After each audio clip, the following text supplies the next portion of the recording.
سلام نعخم يخون تخطاتلت نزرات ميديا نلوما بتقراي زلو بوليتيكاون وتدرون معبالتات مس كونتات إثيوبيا يرتران بمزمار بزوانا عالمنا نزقاتمو عبيتي ونوين حبريتات حيزنا قريبنا لنا وحات درونات مسائلات معتاقو بكبابتات كورو من ذاتان العلنا درونات من قصاصي يكبر مهلو بشررنا بستفصم متقعتي درون لعلي 37 مماتهم امريكا بالعلي إثيوبيا بيرات وزنبرت القداس وار كم زلعلو تمقلاسو سراويت حرنا تورمون فاريت وق كم زودغه محبارو كينات تتلعيلو منجست يرتران حوحات كم زي حجزو زقلص حبريتا موصو زدهسسو صبصبات حيزنا لنا القناه شير لايك سبسكرايب كتغبر بمعدام ناب زرزر مكنس غركم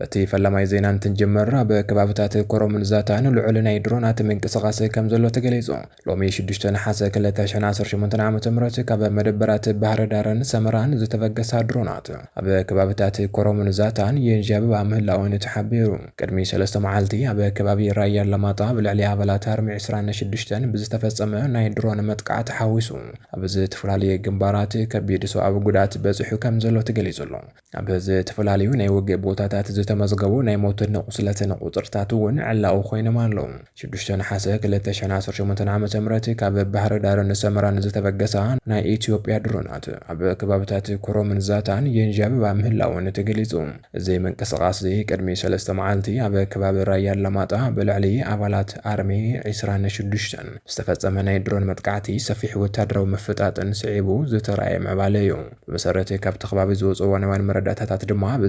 بزي تفلالي وتدرو جنباراتن ناي درون متقعتاتن كبيد غدات كم زبصح يغلصالو ابرا يالماطا قدمي سلسته معالتي بستفصم دبداب درون لعلي 367 هيوتو من كم زحلفو ناتغلص يركب تمساسالي اسات 147 ون كبيدن قليلنا كال غدات غاطيم ومكم زلو كفتي كبابي زوصو زلو مجتات يردوم اب كبابي رايا لماطا بالعلي سراويت دبداب درون كم زتفصمه منغست تግራይ زامن انتخون عند ذاكل غدات بصحو زبل ግን علاوي يكونن يخون امبر نبيبيسي تግርኛ حاويسو بركت زبلو مع قناه الزينه بتزت خايد دبداب درون بالعلي سراويت كبيد غدات كم زسعاب ناغلصو يركبو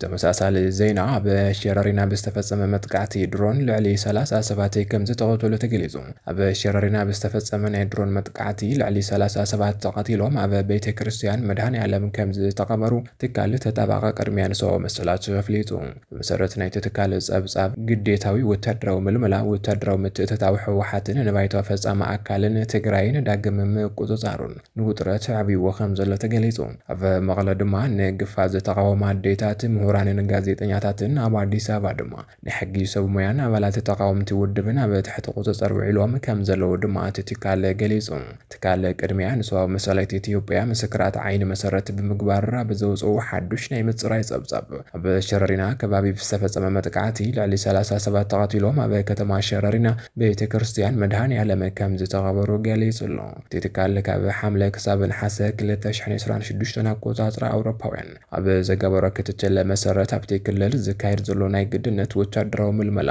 ምታው ወታደራው ኃይልን ዕለት ሓደ ነሐሰ 2026 አብ ከባቢ ሸረሪና ዝተኻሰተ ናይ ውግእ ግጭትን ነቲ ኩነታትና በሰፊሕ ኩናት ከሽጋግሮ ዝኽእል ሓደገኛ ምልክት ምዃኑ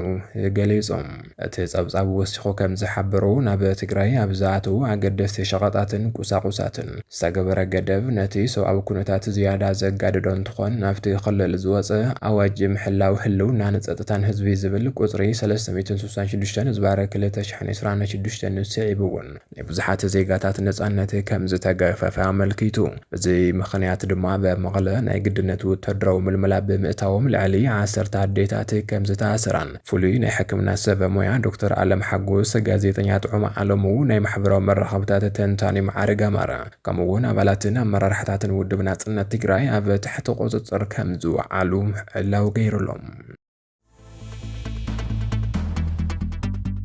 ኣሜሪካ ብልዕሊ ኢትዮጵያን ቢራቶ ዝነበረት እገዳ ኣጽዋር ከም ዝለዓለቶ ተገሊጹ። መንግስቲ ኣሜሪካ ብምኽንያት ኣብ ትግራይ ዝነበረ ኩናት ኣብ ልዕሊ ኢትዮጵያ ቢርዎ ዝነበረ ናይ ኣጽዋር እገዳ ከም ዝለዓለቶ ሓቢሩ። እቲ እገዳ መንግስቲ ኢትዮጵያ ምስ መንግስቲ ኤርትራ ብምስላፍ ኣብ ልዕሊ ትግራይ ጆኖሳይድ ፈጺሙ እዩ ብዝብል ምኽንያት ዝተነበረ ምዃኑ ይዝከር። ብተወሳኺ ኣሜሪካ ብምኽንያት ኩናት ትግራይን ጥሕሰት ሰብኣዊ መሰላትን ኣብ ልዕሊ ኤርትራ ቢርዎ ዝነበረ እገዳ እውን ንምልዓል ዘተታት እናገበረ ምዃኑ ተገሊጹ።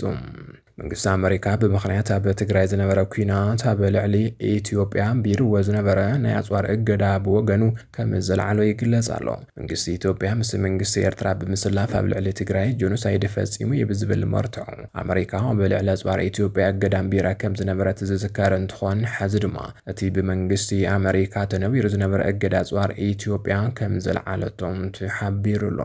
ብተወሳኺ መንግስቲ ኣሜሪካ ብምኽንያት ኩናት ትግራይን ምስኡ ተዛመርቲ ዝኾኑ ጥሕሰታት ሰብኣዊ መሰላትን ኣብ ልዕሊ ኤርትራን ቢርዎ ዝነበረ እገዳ እውን ንምልዓል ኣብ ዘተ ይርከብ ከም ዘሎ እቲ ዝወፅእ ሓበሬታ ወሲኹ የመልክት። ኣብ ምዕራብ ትግራይ ኣብ ልዕሊ ተወለድቲ ትግራይ ዝዓለመ ሓዱሽ ሓደጋን ጽላልዩ ከም ዘሎ ተሓቢሩ። ኣብ ምዕራብ ትግራይ ዘለዉ ተወለድቲ ተጋሩ ምስ ሕወሓት ርክብ ይህልዎም እዩ ብዝበለ ጥርጣረ ጥቡቕ ክትትል ክግበረሎም ትእዛዝ ወሪዱሎ። ብስም ኮሚሽን ፖሊስ ክልል ኣምሓራ ብዳይሬክተር ሓበሬታን ክትትልን ኣቶ መንገሻ ኣውራሪስ ዝተፈረመ ሰነድ ኣብ ዞባ ምዕራብ ትግራይ ወልቃይት ጸገዴ ሰቲት ሑመራ ንዝርከቡ ኩሎም ተወለድቲ ትግራይ ኣብ ትሕቲ ጥቡቕ ናይ ጸጥታ ቁፅጽር ክኣትዉ ተኣዚዙሎ። እቲ መምርሒ ኣድላይ ሕጋዊ ስጉምቲ ክውሰድ ዝሃቦ ትእዛዝ ብሓይልታት ጸጥታ ተተርጊሙ ካብ ሕጊ ወፃኢ ዝፍጸሙ መጥቃዕትታትን ቅትለታትን ከስዕብ ይኽእል እዩ ዝብል ስግኣት ኣልዒሉሎ። ብሄር መሰረት ዝገበረ ምፍልላይ ዓለምለኻዊ ሕግታት ዝተሓሰ ምዃኑን ቀደም ኢሉ እውን ብሂውማን ራይትስ ዎች ኣምኒስቲ ኢንተርናሽናልን ዝተጸብጸበ ናይ ዘር ምጽናት ታሪኽ ብሓዱሽ መንገዲ ከይድገም ተሰጊኢሎ። እዚ ካብ ኮሚሽን ፖሊስ ብሄራዊ ክልላዊ መንግስቲ ኣምሓራ ዝወፀ ሓዱሽ ትእዛዝ ናብ ሑመራ ንዝርከብ መምርሒ ፖሊስ ወልቃይት ጸገዴ ሰቲት ሑመራ ተመሓላሊፉሎም። ኣብቲ ዞባ ዝነብሩ ኩሎም ተወለድቲ ትግራይ ካብ ተወለድቲ ትግራይን ካልኦት ብሄራትን ዝተወለዱ ኣቐዲሞም ናይ ሕወሓት መራሕትን ደገፍትን ዝነበሩ ወይ እውን ኣብ ዝሕዚ እዋን ሕወሓት ይድግፉ እዮም ተባሂሎም ዝጥርጠሩ ዜጋታት ፈሊኻ ናይ ስለያን ቁፅፅርን ስራሕቲ ክካየደሎም ኣዚዙ ከም ዘሎ ዩኤምዲ ሚድያ ኣቃሊዑ። እቲ መምርሒ እዞም ወገናት ኣብ ትሕቲ ቁፅፅር ድሕሪ ምእታዎም ጥርጣረታት ወይ እውን መረዳእታታት እንተተረኺብዎም ኣድላይ ስጉምቲ ክውሰደሎም ድማ ይእዝዝ። በዚ ምኽንያት እዚ ሓዱሽ ዝወፀ ሰነድ ነቲ ኣቐዲሙ ዝነበረ ናይ ገሰት ታሪኽ ዝደግም እዩ ብምባል ተጣበቕቲ ሰብኣዊ መሰላት ልዑል ኣቓልቦ ሂቦምዎም ይርከቡ። ኣብ መንጎ ኢትዮጵያን ትግራይን ሓዱሽ ውግእ እንተደኣ ተበጊሱ ኤርትራ ንትግራይ ክትሕግዘሉ መንገዲ ዝተሓላለኸ ምዃኑ ተገሊጹ። መንግስቲ ኢትዮጵያ ኣብ ልዕሊ ትግራይ ሓዱሽ ኩናት እንተደኣ ከፊቱ መንግስቲ ኤርትራ ብዘይካ ወታደራዊ ምትእትታው ሰቂሉ ክሪኦ ዘሎ ዕድል ኣዝዩ ትሑት ምዃኑ ተሓቢሩ። እቲ ምትእትታው ብቐጥታ ሰራዊት ብምእታው ወይስ ኣብ ደቡብ ተወሳኺ ግንባር ብምኽፋትን ወታደራዊ ናይ ስለያ ሓገዝ ብምሃብ ይኸውን ዝብል ብዓቕምን ስግኣትን ዝውሰን ምዃኑ ቤት ጽሕፈት ስለያ ኤርትራ ረድዩ።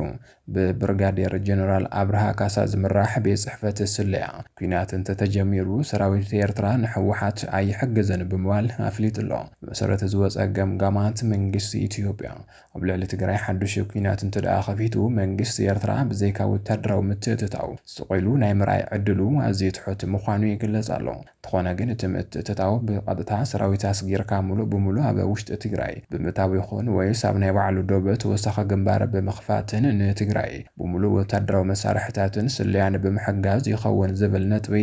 ኢትዮጵያ ዘለዋ ናይ ወታደራዊ ዓቕሚ ኣሰላልፋን ኤርትራ ዘለዋ ናይ ድሕንነት ስግኣት ገደብን ዝውስኖ ምዃኑ ተሓቢሩ።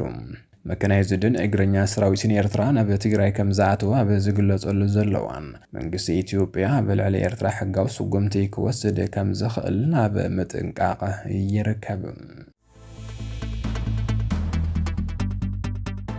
ሕወሓት ኣብ ኢራንን ቱርክን ዝተሰርሑ ዘመናዊ ሚሳይላትን ድሮናትን ተዓጢቑ ከም ዘሎ ተገሊጹ። ሕወሓት ካብ 300 ክሳብ 500 ኪሎሜትር ክበጽሑ ዝኽእሉ ኣብ ኢራን ዝተሰርሑ ዛልዛል ዝተባህሉ ባላስቲክ ሚሳይላት ተዓጢቑ ይርከብ። ልዕሊ 12 ዝኾና ኣብ ቱርኪ ዝተሰርሓ ዕጡቓት ድሮናት ባይራክታር ቲቪቲ ኣብ ኢድ ሕወሓት ከም ዝኣተዋ ተገሊጹ። እዚ ምዕባለ እዚ ሕወሓት ካብ መንግስቲ ኢትዮጵያ ዝበለጸ ወታደራዊ ዓቕሚ ክህልዎ ከም ዝኽእልን እቲ ኩናት ናብ ዝያዳ ዕናውን ሓደገኛን ምዕራፍ ክሰጋገር ከም ዝኽእልን ተንተንቲ ኣጠንቂቖም። እዚ ሕዚ ዝወፅእ ዘሎ ሓበሬታ ከም ዘረድኦ ሕወሓት ኣብ ኢራን ዝተሰርሑ ካብ 300 ክሳብ 500 ኪሎ ሜትር ናይ ምውንጫፍ ዓቕሚ ዘለዎም ዛልዛል ዝተባህሉ ናይ ነዊሕ ርሕቐት ባላስቲክ ሚሳይላት ከም ዝተዓጠቐ ተገሊጹ ኣሎ። ብተወሳኺ ናይ ኢትዮጵያ ናይ ድሕንነትን ሓበሬታን ሰብ ሞያ ብመንገዲ ናይ ሳተላይት ምስልታት ኣብ መቐለን ተንቤንን ዝርከቡ ካልኦት ክሳብ ሕዚ